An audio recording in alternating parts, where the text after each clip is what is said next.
los que aman la gloria de Dios. Los que aman la gloria de Dios. Y viene del capítulo 12 del libro de Juan, que es el que nos corresponde en el estudio que venimos haciendo. Que gracias a Dios podemos estudiar un libro y podemos estudiar los diferentes temas que el autor, inspirado por Dios, nos deja ahí.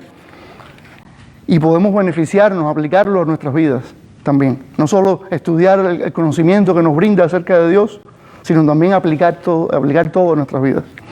A ver. Lo último que habíamos visto en el capítulo 11 era el intento de los líderes religiosos de matar a Jesús por haber resucitado a Lázaro. Y no solo a Jesús, sino al mismo Lázaro también. Porque las personas estaban viendo el milagro, este hombre que había muerto ahora estaba vivo. Y la gente estaba creyendo en Jesús por eso. Así es que ahora vamos a ver qué más hace Jesús en este capítulo. Vemos que se acercaba casi la Pascua. Es la celebración del pueblo judío, la celebración de su libertad de Egipto, siglos atrás. Y vamos a ver qué sucede en este capítulo, donde están todavía Lázaro y sus hermanas Marta y María. Todavía están ellos en este capítulo. Dice, 6 días antes de la Pascua, vino Jesús a Betania, donde estaba Lázaro, el que había estado muerto, y a quien había resucitado de los muertos. Dice, y le hicieron allí una cena. Marta servía y Lázaro era uno de los que estaban sentados a la mesa con él. Entonces María tomó una libra de perfume de nardo puro, de mucho precio, y ungió los pies de Jesús, y los enjugó con sus cabellos. Y la casa se llenó del olor del perfume. Ahora, ¿qué está pasando aquí? ¿Qué está pasando aquí? Está Jesús en esta casa de María y Lázaro y Marta, y de repente ocurre algo inesperado, bien inesperado, que María, la hermana de Marta y Lázaro, rompe un pomo de perfume, un frasco de perfume bien caro, y unge a Jesús con ese perfume. Ahora, valía mucho dinero, ahora vamos a ver eso. Valía mucho dinero. Esto es un acto inesperado por completo. Esto, quizás nosotros, porque estamos en un contexto bien distinto, no entendemos mucho, pero esto es un acto de adoración, y así lo iba a explicar Jesús. Para los que no entendieron nada, Él va a explicar qué cosa es esto. ¿Está bien? Ahora mismo no está hablando Jesús de Nazaret, está hablando Judas Iscariote, el traidor. Dice, ¿por qué no fue este perfume vendido por 300 denarios y dado a los pobres? 300 denarios, fíjate lo que está diciendo Judas aquí. Un denario era el salario de un obrero por un día de trabajo. Quiere decir que con 300 denarios, posiblemente, una familia se podría mantener casi un año. O sea, lo que está diciendo Judas Iscariote es, ok. Esta señora rompió este frasco de perfume, que vale 300 denarios, se podría vender ahora mismo por 300 denarios. O sea, podríamos alimentar a una familia casi un año entero con ese perfume. Y esta señora que está aquí lo ha roto y se lo ha echado encima al maestro. Eso no tiene ninguna lógica, eso es irracional. Irracional por completo. Pero recuerden, ese es Judas Iscariote opinando. Esa no es la opinión que nosotros debemos seguir. Esta no es la manera en que nosotros debemos interpretar la palabra de Dios y las cosas que sucedieron alrededor de Jesús mientras Él estaba aquí. No es. Ahora viene poco a poco lo que Jesús va explicando. Dice, pero dijo esto, este es Juan aclarando por qué Judas dijo esto. Ajá. O sea, Juan nos deja ver lo que nosotros en realidad no podríamos ver. Dice, pero dijo esto no porque se cuidara de los pobres, o sea, porque prestara atención a los pobres, sino porque era ladrón. Ahí está. Dice, y teniendo la bolsa, sustraía de lo que se echaba en ella.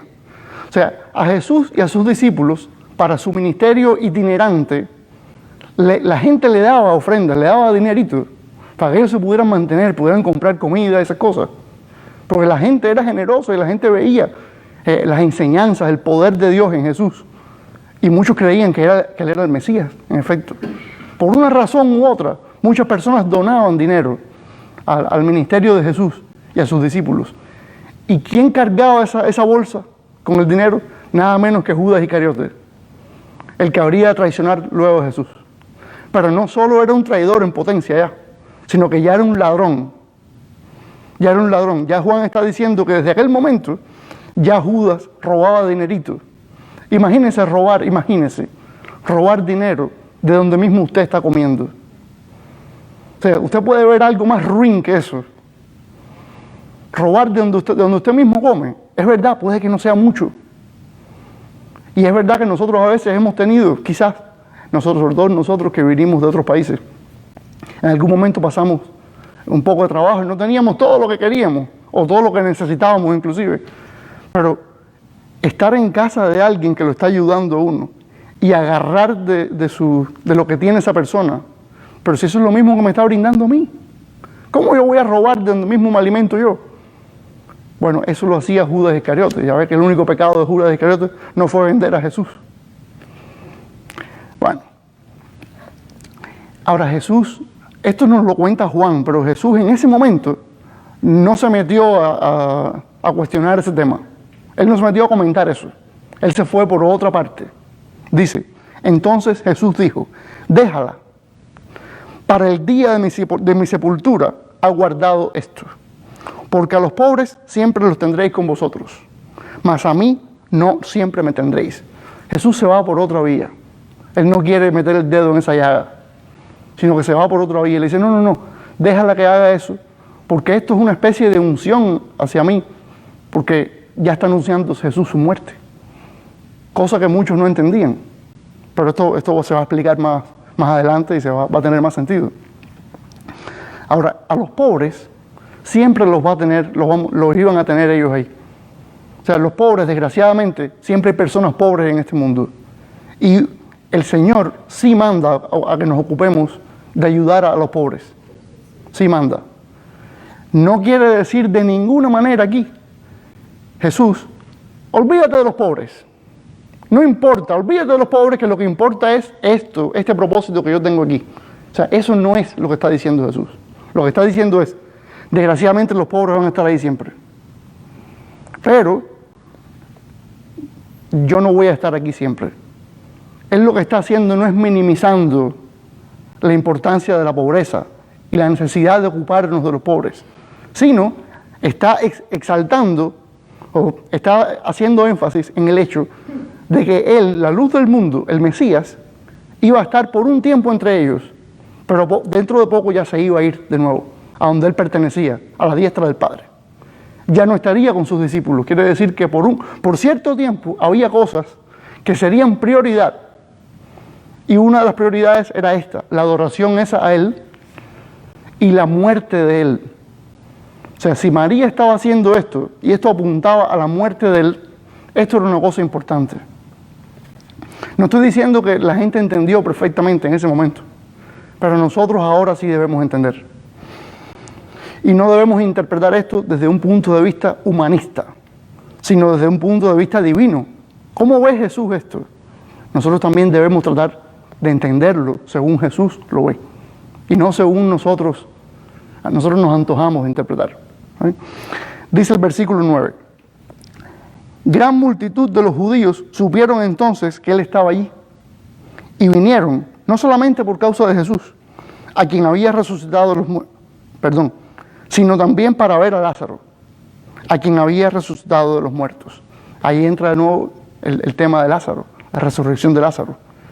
Inclusive judíos venían a ver a Lázaro. Pero los principales sacerdotes acordaron dar muerte también a Lázaro. Ahí está lo que decía al principio. ¿Por qué? ¿Y por qué querían matar al hombre que había resucitado?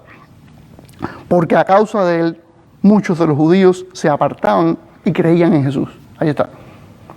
O sea, que ellos pensaban, en su forma de ver las cosas, terrenalmente, que si mataban a Jesús y a este hombre a quien Él resucitó, Lázaro, ya se iba a acabar toda esta historia. ¿Cuál es el problema aquí? Es que la gente está creyendo demasiado en Jesús. Hay muchos que están yendo atrás de Jesús. ¿Qué vamos a hacer? facilito. Vamos a matarlo los dos. Matamos a Jesús, matamos a este hombre Lázaro a quien él resucitó y se acabó todo. Todo se acabó. Desgraciadamente sabemos que esto es imposible. Que el único hombre, el único líder en esta historia a quien han matado y la cosa se ha puesto peor para la gente del mundo es Jesús de Nazaret. Porque a cualquier líder lo pueden matar y el movimiento puede terminar. Pero a Jesús lo mataron y todo era el plan de Dios. Y no se quedó muerto, sino que resucitó.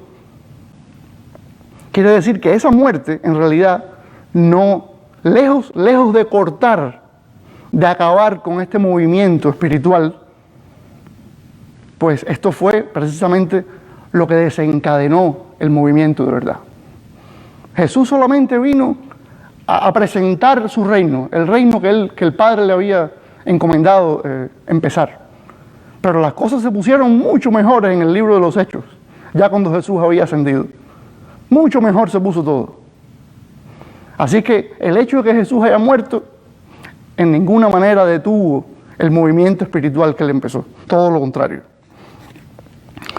Estamos en el versículo 12, dice: al siguiente día, grandes multitudes que habían venido a la fiesta, al oír que Jesús venía a Jerusalén, tomaron ramas de palmera y salieron a recibirle y clamaban: Hosana, bendito el que viene en el nombre del Señor, el Rey de Israel. O sea, lo que está diciendo el pueblo aquí es: este hombre que está entrando a la ciudad, este es el Mesías. Está claro, o sea, está claro que aquí esto es una manera Hosana, o sea, salve el rey. Es como decir en los tiempos antiguos: salve el rey, larga vida al rey, ese tipo de cosas. Y sabemos que el Rey de Israel es Dios. Cuando se refería en aquel contexto de la ley de Moisés al Rey de Israel, el Rey de Israel, es Jehová Dios. Y el Mesías es precisamente ese rey del linaje de David, que ya estaba profetizado. Así que si decían que este era el Rey de Israel, estaban diciendo que era el Mesías. El Mesías. Ahora, había muchos detalles del ministerio de Jesús y de lo que él vino a hacer que la gente no entendía. Eso lo hemos hablado varias veces. Pero el pueblo estaba reconociendo eso. Dice: y halló Jesús un asnillo y montó sobre él, como está escrito: no temas, hija de Sión, he aquí tu rey viene, montado sobre un pollino de asna. Ahora fíjense que aquí dice Zacarías 9:9, dice mi concordancia aquí en la Biblia. En letras pequeñitas dice Zacarías 9:9. Quiere decir que esto es una profecía extraída del libro del profeta Zacarías. Y anteriormente, donde dice Hosana, bendito el que viene en el nombre del Señor, dice Salmos 118:25 y Salmos 118:26. O sea, todos son profecías del Antiguo Testamento que dicen los autores bíblicos del Nuevo Testamento que estos son cumplimientos de Jesús. O sea, maneras en que Jesús, como Mesías, cumplió estas profecías. Ahí nos están diciendo: mira, esta profecía del Antiguo Testamento, esto es un cumplimiento de esta profecía. ¿No? Ahora, el hecho de que un rey viniera sobre un burrito indicaba que venía en paz. El rey no venía a hacer guerra, sino venía en paz. Entendamos eso. Jesús no viene a hacer guerra. Jesús no viene a hacer guerra. Podemos estar tranquilos que a pesar de todas las tribulaciones, Jesús no nos ha llamado a meternos en una guerra por Él. No nos ha llamado a meternos directamente en ninguna guerra por Él. Si alguna guerra tenemos los creyentes, es guerra espiritual, eso sí. Pero no es contra carne ni sangre. En otras palabras, no es contra personas. No es en este mundo material, sino es en el mundo espiritual. Esa es la guerra más dura que libramos nosotros. Contra las huestes espirituales en las regiones celestes. Esas son las grandes batallas que libramos los creyentes día por día. Dice el versículo 16: estas cosas no las entendieron sus discípulos. Ahí está, al principio. Pero cuando Jesús fue glorificado, entonces se acordaron de que estas cosas estaban escritas acerca de Él y de que se las habían hecho. Okay. Nosotros sí debemos entender estas cosas. Ellos no habían entendido.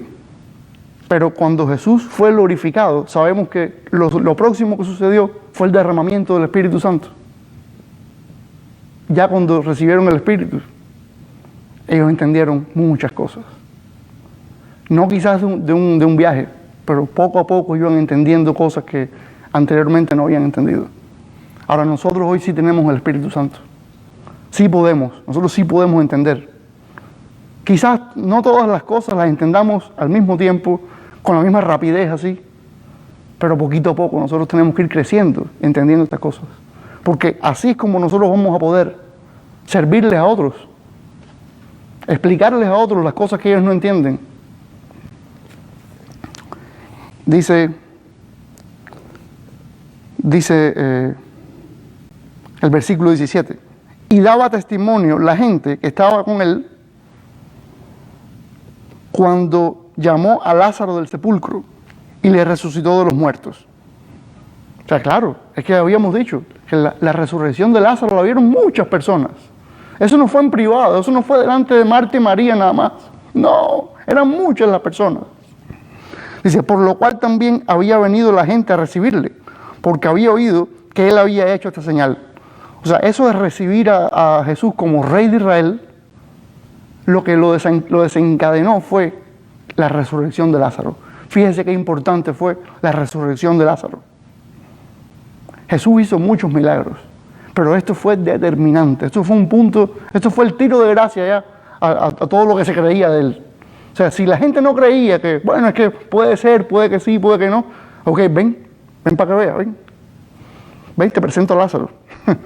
Imagínense usted, que usted esté diciendo por ahí, no, yo no sé si ese hombre es Jesús que está haciendo los milagros, no sé si será de verdad. Si no, ¿tú no crees? Ven, te voy a presentar a Lázaro, ven acá.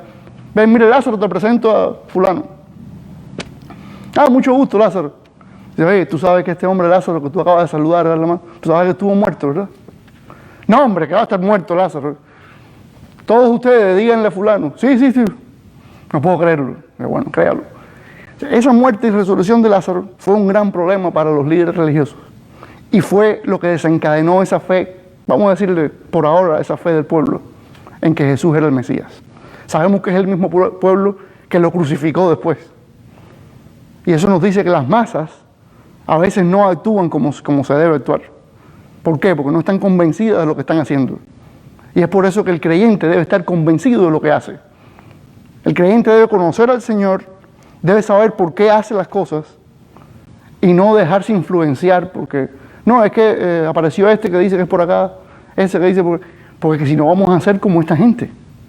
Lo mismo dijeron un día, hosana al rey, y después dijeron crucifíquenlo. Así no sirve. El creyente va por donde va, por aquí, por la palabra del Señor. ¿Saben? Entonces, ahora de repente, dicen los líderes religiosos, dice, pero los fariseos dijeron entre sí, ya veis que no conseguís nada. Mirad, el mundo se va tras él. O sea, toda la gente está siguiendo a este rabino Jesús, que está predicando todas estas cosas y está haciendo todos estos milagros. Así que todo el complot que nos traemos nosotros no está resultando para nada. Porque ya hemos tratado de agarrarlo, de apresarlo muchas veces, inclusive hemos tramado ya para matarlo y no hemos podido hacer nada. Por el contrario, la gente sigue atrás de él y sigue atrás de él. Y ahora viene un pasaje que está insertado aquí y uno dice, pero ¿esto qué cosa es? Porque sobre todo por lo que le sigue, ya veremos, mire, dice, había ciertos griegos entre los que habían subido a adorar en la fiesta. Estos pues se acercaron a Felipe, uno de los discípulos de Jesús, ¿verdad? Que era de Betsaida de Galilea, cerca de donde se crió Jesús, en el norte. Y le rogaron diciendo, Señor, quisiéramos ver a Jesús. ¿Por qué Felipe? Porque era de Galilea, que se decía Galilea de los gentiles. Quizás Felipe estaba más familiarizado, al igual que Jesús, con los gentiles, porque por la región donde vivía, era judío, pero quizás estaba bien familiarizado con los gentiles, quizás hablaba la lengua griega mejor que otros, a saber. No dice por qué. Lo que dice es que fue a Felipe. Fueron a Felipe los griegos estos. Ahora, fíjese, un griego era una persona cuya religión y filosofía no tenía nada que ver con el Dios de Israel. Nada que ver. Es como que aquí a este lugar venga una persona de una religión completamente distinta, una religión oriental, vamos a decir. No voy a mencionar nombres de religiones porque ese no es el objetivo. Y venga y nos pregunta a nosotros y nos diga, explíquenme quién es Jesús, ese es al que ustedes adoran. Eso es una cosa bien rara, porque nosotros siempre queremos predicarles a ellos, que ellos entiendan quién es Jesús, pero que venga uno de ellos y nos pregunte a nosotros, eso es bien raro. Y estaba pasando eso, una persona con una forma totalmente distinta de ver la vida, o unas personas vienen y le dicen a uno de los discípulos de Jesús, queremos ver a Jesús. Ahora, dice, Felipe fue y se lo dijo a Andrés. Entonces Andrés y Felipe se lo dijeron a Jesús. Ahora, ¿qué dice Jesús acerca de esto? ¿Qué es lo que le recuerda esto a Jesús? Porque nosotros no estamos tampoco en el lugar de Jesús. No tenemos idea de cómo puede reaccionar Jesús ante una cosa así. Miren cómo reaccionó. Dice, Jesús les respondió diciendo, ha llegado la hora para que el Hijo del Hombre sea glorificado. De cierto os digo, que si el grano de trigo no cae en la tierra y muere, queda solo, pero si muere, lleva mucho fruto. El que ama su vida, la perderá. Ya está predicando el Evangelio. Esto es el corazón del Evangelio, las implicaciones directas del Evangelio. ¿Ah? Y el que aborrece su vida en este mundo, para vida eterna la guardará.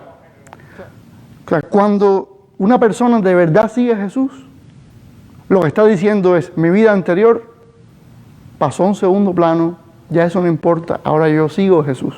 Ahora, dice, si alguno me sirve, sígame, y donde yo estuviere, allí también estará mi servidor. Está hablando de la presencia del Padre. Si alguno me sirviere, mi Padre le honrará. Ahí está. ¿Y con qué lo va a honrar? Con la vida eterna. Dice, ahora está turbada mi alma. ¿Y qué diré? Padre, sálvame de esta hora. Mas para esto he llegado a esta hora. Ahora, ¿qué cosa es todo esto? ¿Por qué los griegos, la presencia de estos griegos que quieren verlo a él, desencadena todo esto? Esta conversación con los discípulos que termina en una oración al Padre, un poco melancólica ella, pero que lleva mucha decisión, mucha firmeza de parte de Jesús. ¿Por qué? ¿Por qué los griegos desencadenan esto? Bueno, porque es que precisamente los griegos también se iban a beneficiar del sacrificio de Jesús.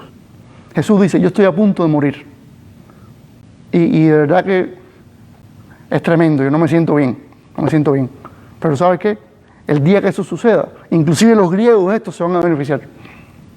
Porque Dios le había dicho a Israel, yo te pongo por luz para las naciones. Quiere decir que cuando la gente viera que había Dios en Israel, la gente debería darle gloria a Dios. Gente que no seguían a Dios, que no les importaba a Dios. Y también nosotros a nosotros se nos ha encomendado este ministerio. Jesús mismo le dijo a sus discípulos, ustedes son la luz del mundo. Él dijo de sí mismo, yo soy la luz del mundo. ¿Ah? Bueno, mire cómo termina. Padre, glorifica tu nombre. Entonces vino una voz del cielo, una intervención divina, como mismo en el bautismo de Jesús. Dice, lo he glorificado y lo glorificaré otra vez. O sea, el Padre desde el cielo reafirmando que en efecto eso va a suceder.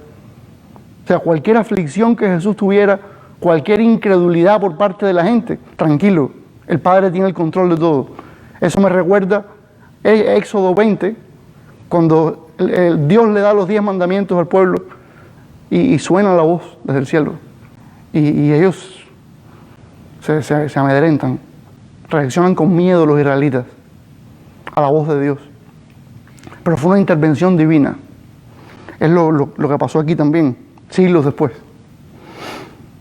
Dice, y la multitud que estaba allí y había oído la voz decía que había sido un trueno. Vaya, ahí tienen una interpretación. Otros decían, un ángel le ha hablado. Vaya, usted puede oír la voz de Dios. La voz de Dios puede sonar ahí mismo. Y cada uno va a decir lo que quiere. Es increíble eso. Es increíble. Respondió Jesús y dijo, Jesús ni se metió en eso, fíjese lo que dice, no ha venido esta voz por causa mía, sino por causa de vosotros. Claro, Jesús era uno con el Padre, él estaba seguro ya, pero la gente necesitaba oír eso. Dice, ahora es el juicio de este mundo, ahora el príncipe de este mundo será echado fuera, y yo, si fuera levantado de la tierra, a todos atraeré a mí mismo. Para algunos, Jesús estaba hablando como en clave. Eso no se entendía muy bien, pero nosotros sí entendemos esto. Ajá. El hecho de que el príncipe de este mundo fuera a ser juzgado, sabemos que al morir Jesús, los pecados de nosotros quedaron, los pecados de los que se arrepienten, quedaron clavados en esa cruz. O sea, ya no hay pecado. Ya el diablo no tiene el poder. ¿Por qué? Porque es que Jesús lo venció en la cruz. Y como resultado de ese sacrificio, muchos vendrían a Jesús. Y decía esto dando a entender de qué muerte iba a morir. O sea, sigue anunciando su muerte. Le respondió la gente, nosotros hemos oído de la ley que el Cristo permanece para siempre. ¿Cómo pues dices tú que es necesario que el Hijo del Hombre sea levantado? ¿Quién es este Hijo del Hombre? Hasta hoy, los judíos dicen que el Mesías no puede ser Jesús porque el Mesías no puede morir. Porque como está escrito en la ley, supuestamente el Mesías permanece para siempre. Pero es que sí permanece para siempre. El Mesías está sentado a la diestra del Padre. Permanece para siempre, claro que está vivo. Murió, pero también resucitó. Ahora, es verdad que en el Antiguo Testamento dice todas estas cosas. Pero ellos no se dejaron explicar estas cosas. Y cuando Jesús resucitó, no creyeron nada tampoco. Ellos no creyeron que Él murió por sus pecados. Muchos sí creyeron, pero otros no. Dice, entonces Jesús les dijo, aún por un poco está la luz entre vosotros. Andad entre tanto que tenéis luz, para que no os sorprendan las tinieblas. Porque el que anda en tinieblas no sabe dónde va. Entre tanto que tenéis la luz, creed en la luz, para que seáis hijos de luz. En otras palabras, esto lo que está diciendo es, anden conmigo mientras estoy aquí. Aquí trae de nuevo la diferencia entre la luz y las tinieblas. El que anda conmigo, anda en luz. Eso lo dice Juan y cita palabras de Jesús en todo el libro. Y los que no aceptan a Jesús andan en tinieblas. Jesús sigue diciendo, no anden en tinieblas, síganme a mí, que sean luz, y anden en luz. Estas cosas habló Jesús y se fue y se ocultó de ellos. Ok, no era la hora todavía de que lo apresaran. Pero a pesar de que había hecho tantas señales delante de ellos, no creían en él. El mismo tema que se viene repitiendo. Para que se cumpliese la palabra del profeta Isaías que dijo, Señor, ¿quién ha creído nuestro anuncio? ¿Y a quién se ha revelado el brazo del Señor? Dice mi concordancia, Isaías 53:1. Lo que está diciendo aquí Juan es que según la interpretación de Jesús, Isaías 53 se refiere a él. O sea, el hecho de que Isaías 53 sea una demostración, una explicación bien clara, una ilustración perfecta del Mesías como siervo que sufrió por la humanidad, eso no fue un invento de nosotros los cristianos. No, aquí Juan mismo está diciendo que según las enseñanzas de Jesús, eso es lo que quiere decir Isaías 53. Que las personas no iban a creer en general en Jesús. Muchos no iban a creer. O sea, ¿quién ha creído en nuestro testimonio? Dice, por esto no podían creer, porque también dijo Isaías, cegó los ojos de ellos y endureció sus corazones, para que no vean con los ojos y entiendan con el corazón y se conviertan y yo los sane. Dice Isaías 6:10 en la concordancia. O sea que el profeta Isaías habló mucho del Mesías y habló mucho también de la reacción que iba a tener el pueblo a la presencia del Mesías entre ellos. Y contradictoriamente para nosotros, que somos seres humanos, el Señor mismo decidió endurecer más los corazones de aquellos que escuchaban, que ya tenían los corazones duros, que no creían en el Mesías. Y bueno, el Señor mismo dijo, ahora no van a entender nada, ahora sí es verdad que no van a entender nada. Y así pasó. Isaías dijo esto cuando vio su gloria y habló acerca de él, claro. Porque Isaías vio la gloria del Señor, de verdad. Isaías tuvo una visión, si usted lee el libro de Isaías, cuando el Señor lo llama, Isaías tiene una visión y dice, estoy muerto. ¿Ah? Porque soy hombre de labios inmundos, qué sé yo.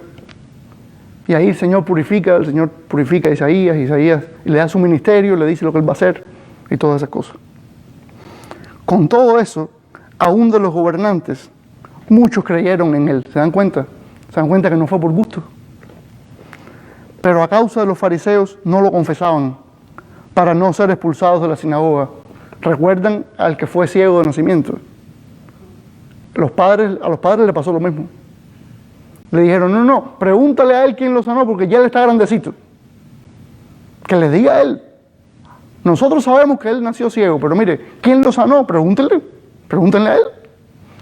A nosotros no nos preocupa, pero ¿por qué pasó eso? Dice Juan. Pues es que ya los iban a sacar de la sinagoga. Y ya aquí se puede ver más el tema que he traído, acerca de recibir o priorizar la gloria de Dios o la gloria de los hombres. Dice el 43, precisamente, porque amaban más la gloria de los hombres que la gloria de Dios. Por eso he puesto ese versículo en la pantalla, porque aquí es donde desemboca todo, ¿verdad? Esta es la razón por la que muchos hicieron lo que hicieron y no hicieron lo que no hicieron. Jesús clamó y dijo, el que cree en mí, no cree en mí, sino en el que me envió. Está diciendo, a mí me envió el Padre. El que cree en mí, lo que hace es creer en el Padre. Y el que me ve, ve al que me envió. Yo, la luz, he venido al mundo para que todo aquel que cree en mí no permanezca en tinieblas. Vuelve a predicar el Evangelio, fíjese. Después que muchos no creyeron, después que muchos minimizaron la obra de Jesús, el ministerio de Jesús, las señales que Jesús había hecho, todavía la misericordia de Jesús permanece y sigue predicando el Evangelio, sigue predicando la diferencia entre la luz y las tinieblas, aunque muchos no entendían nada de esto. ¿Cómo que la luz? ¿Cómo que las tinieblas? ¿Qué está diciendo? Que estás en tinieblas, hombre, eso es lo que está diciendo. Que estás en tinieblas, que estás alejado de Dios completamente, es lo que te está diciendo. ¿Cómo no vas a entender? Eso es lo que te está diciendo. Y también hoy seguimos diciendo eso. El que está alejado de Jesús está en tinieblas, está separado de Dios. Dice, el que oye mis palabras y no las guarda, yo no le juzgo. Ahora, ¿por qué? ¿Por qué no le juzga? Dice, porque no he venido a juzgar al mundo, sino a salvar al mundo. ¿Ok? No es tarea de Jesús, en ese momento no era tarea de Jesús como tal juzgar al mundo, aunque a muchos les dijo, ustedes se van para el infierno, prácticamente, a los fariseos les dijo, ustedes se van para el infierno, porque ustedes me tuvieron delante a mí y no creyeron nada. Dice, el que me rechaza y no recibe mis palabras, tiene quien le juzgue. La palabra que he hablado, ella le juzgará en el día postrero. O sea, fácil. Dios Padre va a decir, ok, vengan para acá. ¿Quién creyó en mi hijo? ¿Tú? Ok. Está escrito en el libro de la vida, perfecto. Venga para acá. A ver, ven, tú no creíste en mi hijo. Al otro lado. Es así de sencillo. Qué pena que a veces queramos transformar el mensaje del Evangelio. Que queramos también suavizar el mensaje del Evangelio. Eso no fue lo que hizo Jesús. Dice, porque yo no he hablado por mi propia cuenta. El Padre que me envió, Él me dio mandamiento de lo que he de decir y de lo que he de hablar. Y sé que su mandamiento es vida eterna. Ahí está. Ese es el propósito por el que vino Jesús. El Padre lo envió, Él cumplió a cabalidad lo que el Padre le mandó a hacer. Y ese es el propósito del Padre. Impartir vida eterna a todo el que creyera en Él. Dice, así pues, lo que yo hablo, lo hablo como el Padre me lo ha dicho. O sea, Jesús sigue predicando esa relación inseparable, súper estrecha, entre Él y el Padre, como Él es el reflejo del Padre. De aquí entendemos tres virtudes del que ama la gloria de Dios. Fíjense que desde el principio viene este tema que se agudiza al final. Se agudiza al final, pero desde el principio vamos viendo ese tema, sobre todo en el versículo 6, que dice, pero dijo esto no porque se cuidara de los pobres, sino porque era ladrón y teniendo la bolsa sustraía de lo que se echaba en ella. Y después vemos el 19 que dice, pero los fariseos dijeron entre sí, ya veis que no conseguís nada. Mirad, el mundo se va tras él. Aquí tenemos dos ilustraciones acerca de personas que no aman la gloria de Dios. No aman la gloria de Dios. ¿Ah? Entonces, el que ama la gloria de Dios no busca su propio beneficio. No busca su propio beneficio. Judas, que robaba dinero de la bolsa, no vivía para darle gloria a Dios, sino vivía para su beneficio. Los fariseos, que no creían para nada en Jesús, tampoco buscaban la gloria de Dios, sino buscaban su propio beneficio. Entonces, el que ama de verdad la gloria de Dios, en otras palabras, el que quiere que se vea al Señor, que se vea la obra de Dios, ese no busca su beneficio en primera instancia. Es verdad que todos tenemos este problema, que esto viene por el pecado, que todos, en cuanto estamos en una situación de la que podemos sacar algo, decimos, ok, ¿qué hay para mí? ¿Qué puedo yo obtener de esto? Pero hermanos, no debemos, si usted es creyente, debemos de verdad pedirle al Señor que trabaje en esa área, que obre en esa área de nuestra vida. Porque esa no es la manera en que el creyente debe obrar, debe conducirse. Bueno, ¿y qué gano yo con esto? ¿Y qué gano yo con aquello? Todo el tiempo pensando en qué le saco a tal cosa y qué le saco a la otra. Y cómo puedo yo tener más dinero, tener más posesiones y tener más. ¿Qué gano yo con esto? Y no es así como el creyente debe vivir. No es así. Fíjense que está el ejemplo extremo de Judas, que robaba de la misma bolsa de donde él comía, que eran donaciones que recibían ellos. Y está el ejemplo de los fariseos que decían seguir a Dios, pero estaban haciendo todo lo contrario, porque el enviado de Dios, el ungido de Dios estaba frente a ellos. Y ya hemos hablado de esto varias veces en este libro de Juan, que ellos dijeron, no, pues este no. Pero entonces usted no busca la gloria de Dios. Vemos también en el versículo 27 que el que ama la gloria de Dios, los que aman la gloria de Dios, no evaden el plan de Dios. Fíjese, dice el versículo 27, ahora está turbada mi alma. Este es Jesús hablando, recuerden. ¿Y qué diré? Padre, sálvame de esta hora. Mas para esto he llegado a esta hora. O sea, ¿qué está diciendo Jesús aquí? Yo busco la gloria del Padre. Yo sé que me van a matar. Voy a sufrir muchísimo. Pero yo amo la gloria de Dios. Jesús no evadió el plan de Dios. Ni siquiera con el diablo en el desierto, que el diablo le prometió villas y castillas. Si lo obedecía a él, Jesús le dijo, no hombre, eso no va a suceder. Ni modo. ¿Eh? Pues aquí tampoco. Ya estaba Jesús próximo a ser crucificado. Ya él veía su muerte. Y así todo dijo, no, Padre, yo no puedo querer evadir este plan tuyo. Si todo lo contrario, es que yo vine para esto. Aquí he llegado yo para esto. Recuerden que Jesús 1000 veces quisieron echarle mano y 1000 veces se escapó también porque no era la hora de Dios todavía, no era el momento. O sea, Jesús llegó a este momento precisamente para hacer este sacrificio, no para decirle al Padre, no, Padre, ni se te ocurra permitir que yo vaya a la cruz esa. Ya estoy arrepentido, ya no quiero hacer eso ya no quiero hacer eso, ya no quiero ir a la cruz, es demasiado. Por esta gente que no merece nada. Pero usted y yo tampoco merecíamos nada, fíjese. Y aquí estamos con él. Entonces, hoy nosotros no debemos evadir los planes de Dios, tampoco. Es cierto que ninguno de nosotros va a morir por los pecados de nadie, porque eso es una obra espiritual que solo el Mesías pudo hacer. Usted ni yo vamos a morir por nadie, eso es imposible. Ya el sacrificio está hecho, la sangre de Jesús está ahí para perdonar pecados a todo el que quiera venir a él en arrepentimiento. Pero tenemos nosotros que sacar el principio de que cuando Dios tiene un plan, no debemos nosotros correr de ese plan, sino simplemente hacer como Jesús hizo, que nos dejó el modelo, es pedir fuerza, y es difícil. Yo no estoy aquí parado diciendo, esto es lo más fácil que hay. ¿Cómo usted no va a hacer eso? Esto es facilito. Mire, eso no es facilito. Pero tenemos el Espíritu de Dios en nosotros. Tenemos el Espíritu en nosotros. Y confíe en el Señor. Cuando usted le pide al Señor fuerza, el Señor le da fuerza. Porque el apóstol Pablo mismo dijo que estaba enseñado a vivir en todo, en cualquier situación. Y el apóstol Pablo sabemos que pasó las verdes y las maduras. Las verdes y las maduras. Y en todo estaba enseñado, dice. Y ahí fue donde dijo la frase, todo lo puedo en Cristo que me fortalece.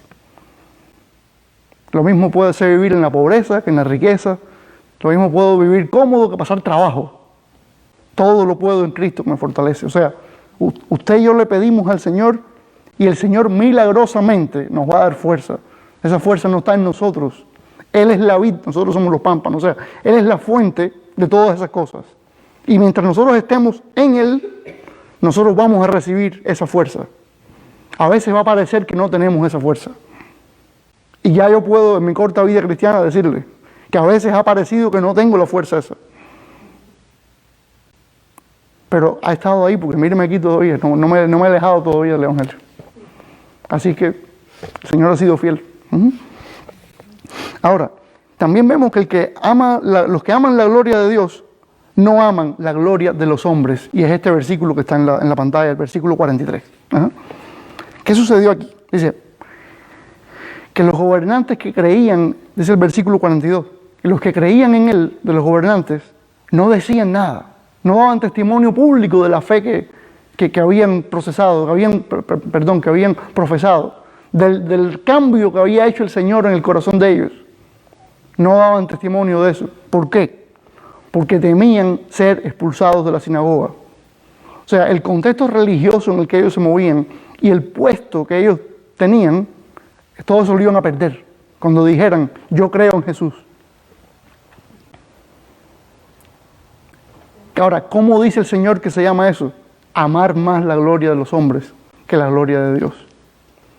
Qué tremendo, qué triste que usted y yo digamos ser seguidores de Jesús y que no podamos decir yo soy seguidor de Jesús. Sabemos que en muchos contextos, hoy por hoy, uno no puede decir libremente en una plaza pública, oigan, atiendan todos acá, yo soy seguidor de Jesús, porque no va a pasar de ahí. Ustedes se lo van a llevar, ustedes lo van a desaparecer. ¿Por qué? Porque no está prohibido, no está permitido ser seguidor de Jesús en ciertos lugares. ¿Está bien? Pero cuando usted haga confianza con alguien, cuando usted conozca a alguien, tantee el terreno, mire a ver, estudie el terreno, porque usted sí va a poder decirle a algunas personas que usted es seguidor de Jesús. Y el Evangelio se va a extender poco a poco, según el contexto. Pero usted sí va a poder decir que es seguidor de Jesús. Ahora, no puede temer usted que lo saquen de su contexto religioso, que le digan, no, usted ya no puede venir aquí, sus amigos no quieren reunirse con usted, su familia dice que usted se cambió de religión. Usted no se ha cambiado de ninguna religión. Usted está obedeciendo al Rey del Universo, dándole gloria y honra a Dios y no a los hombres. Es lo que está haciendo. Porque amaban más la gloria de los hombres que la gloria de Dios. Al parecer, hasta cierto punto sí querían darle gloria a Dios, pero no era suficiente lo que ellos querían darle gloria a Dios. Querían darle un poco querían darle gloria a Dios quizás, pero amaban más la gloria de los hombres. O sea, ¿cómo me pueden aplaudir los hombres? ¿Cómo pueden aprobarme los hombres, las personas? Ah, sí, mire, viene el señor fulano, viene el señor mengano. No es lo mismo decir, viene este que mira, se convirtió ahora en seguidor de Jesús. Eso como que en muchos lugares eso no es nada. Eso lo tumba usted donde usted estaba. A ver, si usted era famoso, si usted era lo que fuera, ya eso no. Y se ha escuchado de artistas famosos que han sido transformados por Jesucristo y cuando se lo dice a los demás, le dicen, ay hombre, ¿pero qué has hecho? ¿Qué has hecho? Claro, porque ahora él no va a hacer ciertas cosas en su carrera musical. Cosas que desgraciadamente, si usted es músico, actor, editor de películas, lo que sea, personas públicas, usted quizás hacía ciertas cosas, pero Dios lo tocó un día. Y a lo mejor usted no deja su carrera, pero ¿sabe qué? Las cosas que usted hacía que estaban en contra de Dios, ya usted no hace nada de eso. Y los mismos que están ahí, que lo conocían, usted le van a decir, has desgraciado tu carrera, chico. Tú no sabes lo que has hecho. Has desgraciado por completamente tu carrera. Pero el que dio ese paso sabe que fue transformado por el poder del Señor. y dice, no te preocupes, que yo no he desgraciado nada. Yo estoy obedeciendo a mi Dios, el que murió por mí en una cruz. Tranquilo, no va a pasar nada. Todo va a estar bien. Aunque esté mal, todo va a estar bien. ¿Ah? Así que tres virtudes. Son tres virtudes de los que aman la gloria de Dios. Tres virtudes. No buscan su propio beneficio, no evaden el plan de Dios y no aman la gloria de los hombres. Son cosas que nosotros debemos tener en mente siempre. Ahora, Juan escribe todas estas cosas, ¿verdad? Sin embargo, Juan mismo dio ejemplo de estas cosas. Mire, si buscamos el libro de los Hechos, que está precisamente después de Juan, el capítulo 4 del libro de Hechos, y nos pone allá a Pedro y a Juan. Pedro y a Juan predicando delante del pueblo. Y Pedro echó un clase de sermón que se convirtieron muchísimas personas. ¿Por qué? Porque sanaron a un paralítico, a un leproso, perdón. A ver, dice,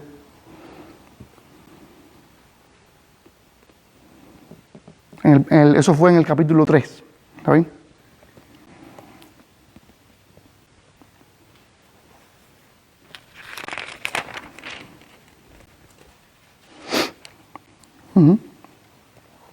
Sí, el que Pedro le dijo, no tengo plata ni oro, pero lo que tengo te doy, en el nombre de Jesucristo de Nazaret, levántate y anda. Eso es capítulo 3, versículo 6.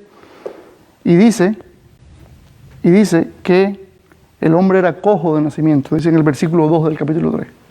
Entonces, después que Pedro y Juan sanaron a ese hombre, Pedro se mandó una clase de prédica que vinieron muchísima gente al Señor Jesucristo. Y dice que los guardias, dice el 4:1, dice, hablando ellos al pueblo, vinieron sobre ellos los sacerdotes con el jefe de la guardia del templo y los saduceos, resentidos de que enseñasen al pueblo y anunciasen en Jesús la resurrección entre los muertos. Ahí estaban Pedro y Juan enseñando lo que Jesús enseñó, cumpliendo la encomienda que les dio Jesús de ir por todas las naciones, empezando por ellos, por Judea, y predicar en el nombre del Señor y enseñarle a la gente. Ahí estaban Pedro y Juan cumpliendo ese mandamiento. ¿Y qué les dicen los líderes religiosos? No se atrevan a predicar ya más en ese nombre. ¿Y qué dice Pedro? Y Juan, que estaba ahí al lado. O sea, el mismo Juan que escribió que no se puede buscar la gloria de los hombres, hizo esto también. El que de verdad cree en Jesucristo no es un hipócrita, sino que hace lo que dice. Mire, dice del 18 al 20 del capítulo 4. Dice, y llamándolos les intimaron que en ninguna manera hablasen ni enseñasen en el nombre de Jesús. Esa fue la orden de las autoridades.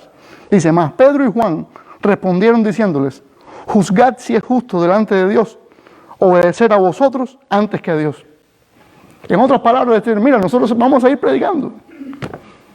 Nosotros vamos a seguir predicando. ¿Saben por qué? Porque eso es obediencia al Señor. Porque ellos querían ver la gloria de Dios. Querían que el plan de Dios se cumpliera. Ahora, los hombres le decían que no, claro. Pero es que era más importante obedecer a Dios que a los hombres. Era más importante la gloria de Dios que la gloria de los hombres. Y es por eso que ellos se arriesgaron. Y si usted sigue leyendo, ve que no le fue nada bien. A Pedro y a Juan no les fue nada bien por estar predicando así delante de todo el mundo. Y después vino persecución en todo el pueblo. Todas esas cosas pasaron. Ya había venido persecución y ya continuó también la persecución. Pero el reino de Dios se extendió más todavía. ¿Qué quiero decir con esto? Que debemos buscar la gloria de Dios. Porque Dios quiere seguir salvando gente. Nosotros tenemos que estar ahí nada más. Dar el paso y decir, okay, Señor, yo quiero que me uses para eso. Es solo eso. Es solo eso. Estar entre los que aman la gloria de Dios. ¿Sí? Gracias, Señor, por tu palabra. Ayúdanos a amar tu gloria, Señor. A no rechazar tu plan, a no buscar nuestro propio beneficio por sobre el tuyo. Ayúdanos, Señor, a no amar la gloria de los hombres. Tú eres bueno, Señor, y sabemos que en tu poder podemos hacer todo esto. Solo en tu poder, Padre. Porque en nosotros no hay poder para hacer eso. Gracias porque nos has escogido, Señor, para el ministerio de la reconciliación. Porque podemos explicarle a las personas quién tú eres y qué tú hiciste por ellos. Y así ayudarlos a reconciliarse contigo. sabiendo que es una obra que tú haces en el corazón de las personas y que nosotros somos solamente instrumentos. Ayúdanos, Señor, a nosotros los que estamos aquí, que en este pueblo seamos instrumentos tuyos y que muchas personas vengan, crean en ti, que crean en ti, te sirvan a ti, que vivan para ti, como resultado de lo que nosotros estamos haciendo, de la forma en que vivimos, de la forma en que nos relacionamos los unos con los otros. Ayúdanos, Señor, a que las personas vean que por la forma en que nosotros nos relacionamos, somos tus discípulos, por el amor que nos tenemos los unos a los otros, aunque no seamos iguales, aunque inclusive tengamos opiniones distintas en cuanto a muchas cosas, pero el amor tuyo está por encima de todo eso, Señor. Ayúdanos a que la gente vea eso en nosotros y que vengan a ti, Señor. Ayúdanos a hablar tu palabra, ayúdanos a confrontar a la gente en amor, Señor. Danos la sabiduría, que sea tu Espíritu quien nos dirija y que sea todo para tu gloria y tu honra, Señor. En el nombre de Jesús. Amén.